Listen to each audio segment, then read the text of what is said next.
You did it all then. Yep. Good. You just grab a hold of whatever sticks, you know. Yeah, I just kind of liked the learning and just kind of figuring out different stuff. And some people are like, "Why, you're just wasting your time." But now, bought our house, do everything myself. Mm-hmm. But the one thing I said, I was never going to be a plumber or an electrician. Yeah. And work out.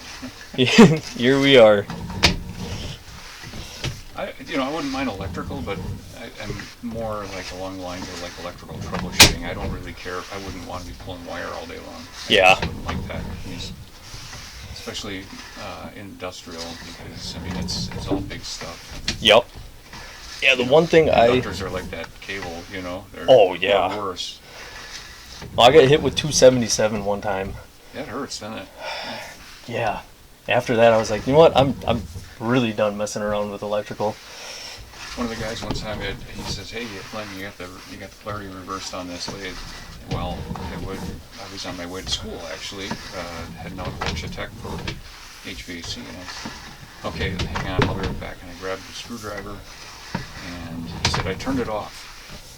And that, to me, calculated as there's no power there, but he just meant he turned the lathe off. But so the thing was 240 volts, and I grabbed that screwdriver, I jammed that in there, and switched the leads. Yeah. And man, my arm was sore halfway through. I mean, almost all the way through the class that night. I was rubbing my elbow. It just like went shot right up my arm. Thankfully, I mean, I didn't get hooked onto the wire or anything, but yeah, it didn't do my screwdriver any good. No, when I was doing the working for that tower company, we were doing. That was kind of when fiber cell sites and everything started kind of coming around. So then we all had to kind of learn a little bit about fiber optics, and so obviously we weren't having any electricians up on the tower, so we were having to do all of it. And sketchy. Yeah, I mean, the first job we did with fiber was a 250-foot spool of fiber. So all the fiber, wires and power, everything was the same color. And spool was about $30,000. And we were on a rooftop downtown Milwaukee, and we're running it, and one of the guys decided to like you strip back the jacket, and then you can cut the power back, and then the fiber with the connectors on it and everything, you just you kind of spool it up. And he didn't know. He thought it was power that he was cutting through, so he started cutting through all the fiber. Oh, and $30,000. Yeah. So luckily, we were all sick to our stomachs. We didn't know what to do, and luckily they had enough. Front cleanout's 32. Is that the one out there at the edge of the house there? Yep. So You can 32 see feet. You just got the eye. Yep, just kind of know where to kind of look. Oh yeah, there it is. She's going up. Yep.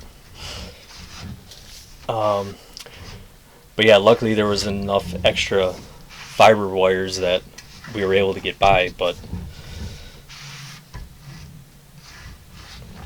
and then they got smart and they started color coding things a little bit better.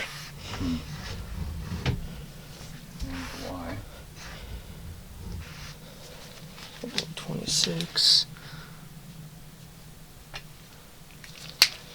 So I can get all this documented for you.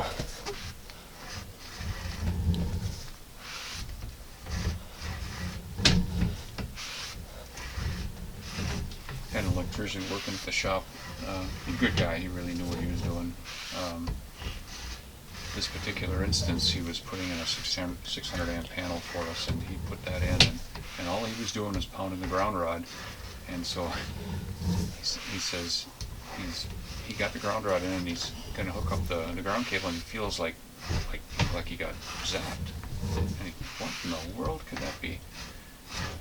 So he makes up a little, like a test bulb. Yeah. With a socket and a bulb screwed into it, and a couple of lot of wires, and he puts it onto the ground and it lit up. And he says, I was 18 inches off outside, 18 inches off the footing. He says, should have been clear. Well, he went through one of our 240 volt single phase lines, and he only hit the one leg, so he broke through the one, and so he damaged the thing. He said he was just about ready to throw up, like he said, and Yeah. so then, of course, we had to call the city, the engineers, and they come out, and of course, the first thing they say is, "Did you call diggers?" No, I didn't. So he's thinking, what's this going to cost me, And so it ended up being, maybe it cost him $1,000, but it's just still. He said it was just that whole night I just couldn't sleep. He said I was. Oh yeah. Yeah, no kidding.